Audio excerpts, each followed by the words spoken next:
ಎಲ್ಲಾರ ಮಧ್ಯೆ ಕಾಮನ್ ಆಗಿ ಒಂದು ಕೊರಗಿದ್ದೇ ಇರುತ್ತೆ. ನಂಗೆ ಸರಿಯಾದ ಪಾರ್ಟ್ನರ್ ಸಿಕ್ಕಿಲ್ಲ, ಸರಿಯಾಗಿ ಅರ್ಥ ಮಾಡ್ಕೊಂಡವ್ರು ಸಿಕ್ಕಿಲ್ಲ, ಸರಿಯಾಗಿ ಪ್ರೀತಿ ಮಾಡಲ್ಲ, ಸರಿಯಾಗಿ ಮಾತಾಡ್ಸಲ್ಲ, ಅನ್ಕೊಂಡಿದ್ ಜಾಬ್ ಸಿಕ್ಕಿಲ್ಲ, ಅನ್ಕೊಂಡಿದ್ ರೀತಿಲಿ ಬದುಕ್ತಾ ಇಲ್ಲ, ನಮ್ಮವ್ರು ಅಂತ ನಮಗೆ ಯಾರು ಇಲ್ಲ. ಸೊ ಈ ಥರದ್ದೇನೋ ನಮ್ಗೇನಂತ ಹೇಳಿದ್ರೆ ಯಾವುದು ಸರಿಯಾಗಿ ಸಿಗ್ತಾ ಇಲ್ಲ ಅಂತ ಹೇಳ್ಬಿಟ್ಟು ನಾವೇನ್ ಮಾಡ್ತೀವಿ ಹೇಳಿ ನೋಡೋಣ, ತುಂಬಾ ವಿಚಾರ ಮಾಡ್ತಿರ್ತೀವಿ.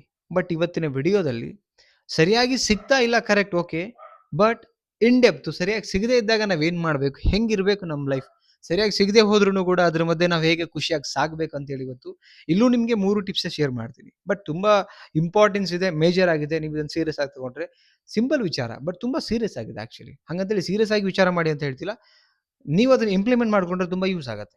ಓಕೆ, ಅದಕ್ಕಿಂತ ಮುಂಚೆ ಫಸ್ಟ್ ನಮ್ಮ ಚಾನಲ್ ನೋಡ್ತಾ ಇದ್ರೆ ಸಬ್ಸ್ಕ್ರೈಬ್ ಮಾಡ್ಕೊಳ್ಳಿ. ಅಂಡ್ ಕೌನ್ಸಿಲಿಂಗ್ ಬೇಕಾ, ಸ್ಕ್ರೀನ್ ಮೇಲೆ ನಂಬರ್ ಹಾಕಿರ್ತೀನಿ, ಕಾಂಟ್ಯಾಕ್ಟ್ ಮಾಡಿ ಅಂಡ್ ಎಲ್ರಿಗೂ ಶೇರ್ ಮಾಡಿ. ಓಕೆ, ಫಸ್ಟ್ ಪಾಯಿಂಟ್, ಹೊಂದಾಣಿಕೆ ಬದುಕಿನ ಬಹಳ ಮುಖ್ಯವಾಗಿರ್ತಕ್ಕಂಥ ಘಟ್ಟ. ನಾನು ಹೇಳೋದು, ಸರಿಯಾಗಿ ಪಾರ್ಟ್ನರ್ ಸಿಕ್ಕಿಲ್ಲ ಅಂದ್ರೆ ಆ ಪಾರ್ಟ್ನರ್ ಇರತಕ್ಕಂಥ ಪ್ಲಸ್ ಅನ್ನು ನೋಡಿ ಹೊರತು ಪ್ರತಿಯೊಬ್ಬ ಮನುಷ್ಯ ಜಗತ್ತಲ್ಲಿ ಇಂಪರ್ಫೆಕ್ಟ್ ಅಂತ ಹೇಳ್ತೀವಿ. ನೋ ಬಡಿ is perfect in this world. ಯಾವುದೋ ಒಂದು ರೀತಿಯಲ್ಲಿ ಇಂಪರ್ಫೆಕ್ಟ್ ಇದ್ದೇ ಇರ್ತಾನೆ, ಅಂದ್ರೆ ಪರ್ಫೆಕ್ಟ್ ಇಲ್ಲದೆ ಇರೋದು ಇದ್ದೇ ಇರುತ್ತೆ. ಸೊ ಹಾಗಿರ್ಬೇಕಾದ್ರೆ ನಾನು ಹೇಳೋದು, ಒಬ್ಬ ಮನುಷ್ಯನಲ್ಲಿ ಪ್ಲಸ್ ಏನಿದೆ ಮೈನಸ್ ಏನಿದೆ ಎರಡೂ ಇರುತ್ತೆ. ಪ್ಲಸ್ ಇರೋದನ್ನ ನೋಡಿ ಮೈನಸ್ ಯಾಕೆ ನೋಡ್ತೀರಾ? ಅದಿಲ್ಲ ಅಂತ ಕೊರಗೋ ಬದಲು ಏನಿದೆ ಅದ್ರ ಬಗ್ಗೆ ಯೋಚನೆ ಮಾಡಿ. ಅದನ್ನ ಅಂತೀವಿ ನಾವು ಹೊಂದಾಣಿಕೆ ಅಂತ ಹೇಳ್ತೀವಿ. ನೀವು ಒಪ್ಕೊಂಡ್ರೆ ಹೊಂದಾಣಿಕೆ ಪಾಸಿಬಿಲಿಟಿ ಇದೆ, ಒಪ್ಕೊಂಡಿಲ್ಲ ಅಂದ್ರೆ ಪಾಸಿಬಿಲಿಟಿ ನೋ ವೇ. ಅದಕ್ಕೆ ಮನುಷ್ಯ ಹೊಂದಿಕೊಂಡು ಬದುಕಿದಾಗ ಮಾತ್ರ ಐ ಥಿಂಕ್ 80-90% ತುಂಬಾ ಖುಷಿಯಾಗಿ ನೆಮ್ಮದಿಯಾಗಿ ಬದುಕ್ತಾನೆ. ಹೊಂದಾಣಿಕೆ ಬೇಕು, ಅದು ಒಳ್ಳೆತನದಲ್ಲಿ, ಒಳ್ಳೆ ರೀತಿನಲ್ಲಿ. ಇದು ಆಡ್ ಆನ್ ಆಗುತ್ತೆ, ಒಳ್ಳೆತನದಲ್ಲಿ, ಒಳ್ಳೆ ರೀತಿನಲ್ಲಿ. ಓಕೆ, ಹೊಂದಾಣಿಕೆ. ಸೆಕೆಂಡ್ ಪಾಯಿಂಟ್, ಇರೋದ್ರ ಬಗ್ಗೆ ಖುಷಿ ಪಡೋದನ್ನ ಕಲಿಬೇಕಾಗತ್ತೆ. ಈಗ ನಾವು ಆಕ್ಚುಲಿ ನಮ್ಮ ಹತ್ರ ಈಗ ಅನ್ಕೋತೀವಿ ಒಳ್ಳೆ ಜಾಬ್ ಇಲ್ಲ ಅಂತ ಒಂದು ಕೊರಗಿರುತ್ತೆ ಅನ್ಕೊಳ್ಳೋಣ.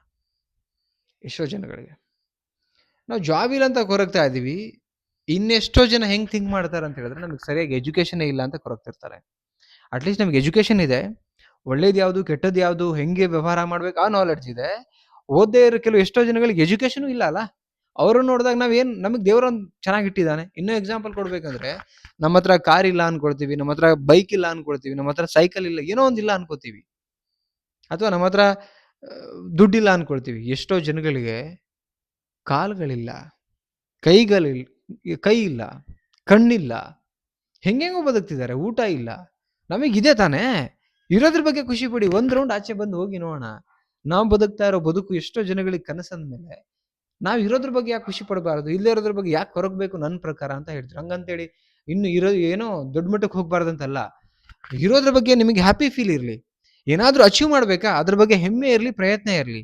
ಬಟ್ ಎಷ್ಟೋ ಜನ ಹೆಂಗೆ ಅಂತ ಹೇಳಿದ್ರೆ ಕೊರಗಿರುತ್ತೆ ಅವರಲ್ಲೊಂದು, ಅದಿಲ್ಲ ಇದಿಲ್ಲ ಎಲ್ಲ ಇರುತ್ತೆ, ಬಟ್ ಸ್ಟಿಲ್ ಇನ್ನೇನೇನೋ ಯೋಚನೆ ಮಾಡ್ತಾರೆ.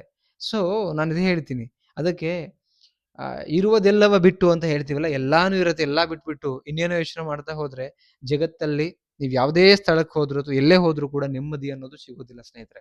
ಅದಕ್ಕೆ ಹೇಳ್ತೀನಿ, ನಿಮ್ಮ ಹತ್ರ ಏನಿದೆ, ಎಷ್ಟೋ ಜನಗಳಿಗೆ ಪಾರ್ಟ್ನರ್ ಇರಲ್ಲ ಕರೆಕ್ಟ್ ಆಗಿ.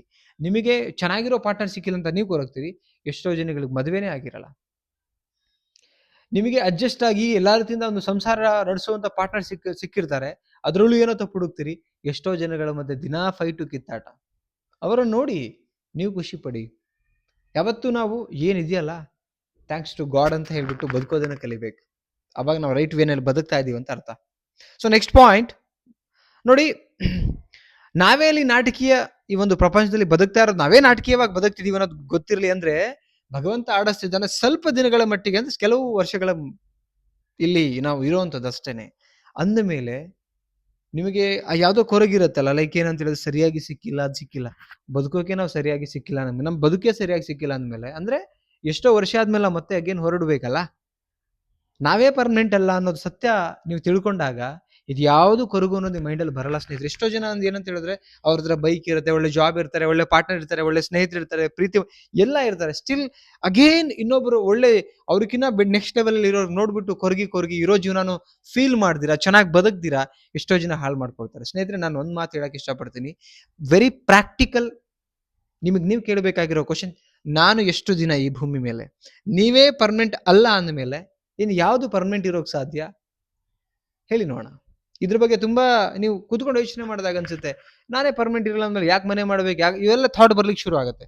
ಬಟ್ ಇರೋವಷ್ಟು ದಿನ ಆದ್ರೂ ನಾವು ಬದುಕ್ಲಿಕ್ಕಾದ್ರೂ ಬೇಕು. ಅದು ನಮ್ಗೆ ಏನದು ಮೂಲಭೂತ ಸೌಕರ್ಯ ಅದು ಬೇಕು. ಅದು ಅಲ್ಲ ಅಂತಲ್ಲ ಹೇಳ್ತಿಲ್ಲ ನಾನು. ಆದ್ರೆ ಎಷ್ಟೋ ಜನಗಳಿಗೆ ನಮಗಿರೋದು ಏನು ಇಲ್ವಲ್ಲ, ಇರೋದನ್ನ ಖುಷಿ ಪಡ್ಬೇಕು. ಈ ತರ ಯೋಚನೆ ಮಾಡಿ ಡೆಫಿನೆಟ್ಲಿ ನಿಮಗೇನಿದೆಯಲ್ಲ ಅದರಲ್ಲೇ ರಾಜರ ತರ ಬದುಕ್ತೀರಿ, ರಾಜರ ತರ ಯೋಚನೆ ಮಾಡ್ತೀರಿ, ಖುಷಿಯಾಗಿ ನೀವು ಬದುಕಿದ್ದು ಸಾಯೋ ತನಕನೂ ಚೆನ್ನಾಗಿ ಇರ್ತೀರಿ ನನ್ನ ಪ್ರಕಾರ. ನಿಮಗೆ ಏನ್ ಅನಿಸ್ತು ಅದನ್ನ ಕಾಮೆಂಟ್ ಸೆಕ್ಷನ್ ಅಲ್ಲಿ ಕಮೆಂಟ್ ಮಾಡಿ, ಇಷ್ಟ ಲೈಕ್ ಮಾಡಿ ಅಂಡ್ ಎಲ್ರಿಗೂ ಶೇರ್ ಮಾಡಿ. ಮತ್ತೊಂದು ಟಾಪಿಕ್ ಅಲ್ಲಿ ಸಿಗೋಣ. Thank you so much. Bye.